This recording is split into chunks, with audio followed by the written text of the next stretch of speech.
Regardez bien ce chiffre, 500 milliards d'euros à crédit. Imaginez le voisin le plus sérieux de votre rue, celui qui ne dépense jamais 1 euro de trop, celui qui paie tout comptant, qui n'a jamais eu un découvert de sa vie, celui qui vous regardait peut-être un peu de haut quand vous galériez à la fin du mois. Eh bien, ce voisin-là, un matin, il est allé frapper à la porte de sa banque pour souscrire le plus gros crédit de toute son histoire. Ce voisin, mes amis, c'est l'Allemagne, le pays le plus discipliné d'Europe, le champion de la rigueur, celui qui faisait la leçon à la Grèce, à l'Italie, à la France, celui qui s'interdisait d'emprunter, c'était écrit dans sa constitution, et il vient de tout faire sauter. Alors 3 questions et on y répond ensemble dans cette vidéo. 1. Pourquoi le pays le plus sérieux d'Europe sort le carnet de chèques maintenant? 2. Qu'est-ce que ça change concrètement pour vous, vos taux, votre crédit immobilier, votre épargne? Et 3, la plus importante, est-ce que ça marche ou est-ce que ça part déjà en vrille? Parce que je vais vous le dire tout de suite. 1 an après, il y a un rapport que personne n'a lu et qui change toute l'histoire. Restez avec moi jusqu'à la fin. Et si vous voulez comprendre l'économie sans parler chinois, abonnez-vous. On y va. La recette qui a marché pendant 70 ans. D'abord, comprenons pourquoi l'Allemagne refusait d'emprunter. Parce que ce n'était pas un caprice. C'était une machine et elle tournait parfaitement. La recette tenait en 2 temps. 1. On fabrique des voitures, des machines, de la chimie, des médicaments. Et on fabrique ici, chez soi. 2. On vend ça au monde entier. Les exportations, c'est presque la moitié du PIB allemand. 3 fois plus qu'aux États-Unis. Résultat, l'argent rentrait tellement vite dans les caisses que l'État n'avait jamais besoin d'emprunter. Entre 2010 et 2019, le PIB grimpe de 25%, le chômage tombe sous les 5%, l'excédent commercial dépasse les 200 milliards par an, le plus gros du monde. Et pour verrouiller tout ça, en 2009, les Allemands l'inscrivent noir sur blanc dans leur constitution. Ça s'appelle le Schuldenbremse, le frein à l'endettement. La règle, l'État n'a pas le droit d'emprunter plus de 0,35% de son PIB. Autrement dit, presque rien. Un coffre-fort fermé à double tour. Le problème, mes amis, c'est qu'une recette a 2 ingrédients. Si vous en enlevez un, le goût change.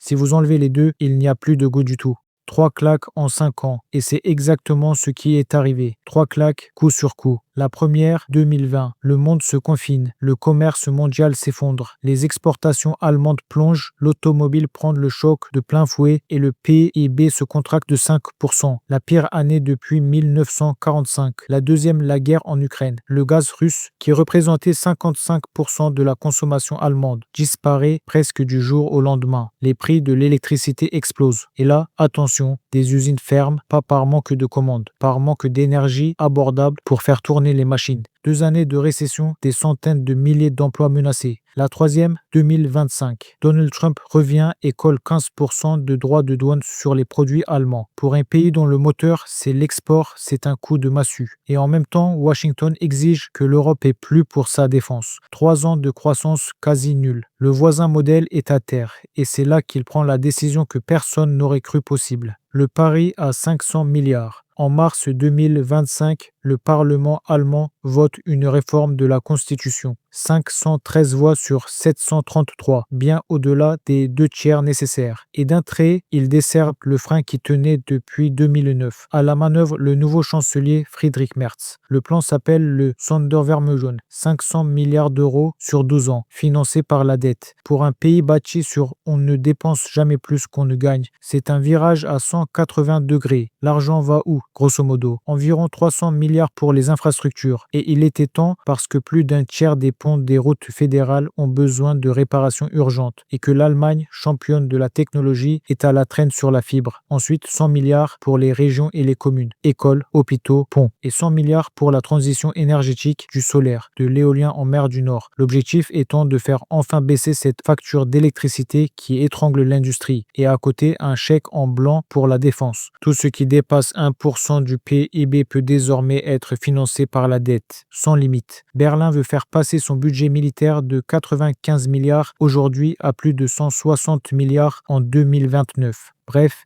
hier garante de la rigueur, aujourd'hui moteur de l'investissement public. Le pari est énorme. Pourquoi ça vous concerne? Et là, vous me dites, d'accord, mais moi je suis en France. Qu'est-ce que j'en ai à faire? Et non, ça marche pas comme ça, mes amis. Et voici pourquoi. La dette allemande, le bond, c'est l'encre de toute la zone euro. C'est le placement considéré comme le plus sûr du continent. Quand les investisseurs prêtent à l'Italie, à la Grèce, à la France, c'est parce qu'au fond, ils savent que l'Allemagne est solide derrière. C'est elle qui rassure tout le monde. On le voit comme le grand frère. Sauf que quand l'Allemagne se met, elle aussi, à emprunter par centaines de milliards, les investisseurs commencent à douter. Ils vendent un peu de dette allemande. Et le taux du Bund à 10 ans, qui était au plancher, est remonté autour de 3%, un niveau qu'on n'avait plus vu depuis plus de 10 ans. Et voilà le point clé, quand l'Allemagne emprunte plus cher, toute la zone euro emprunte plus cher. L'OAT française à 10 ans tourne déjà autour de 3,6%. Si le bond monte, nos taux montent avec lui. Et nos taux qui montent, ça veut dire crédit immobilier plus cher, crédit auto plus cher et une facture d'intérêt qui gonfle pour l'État.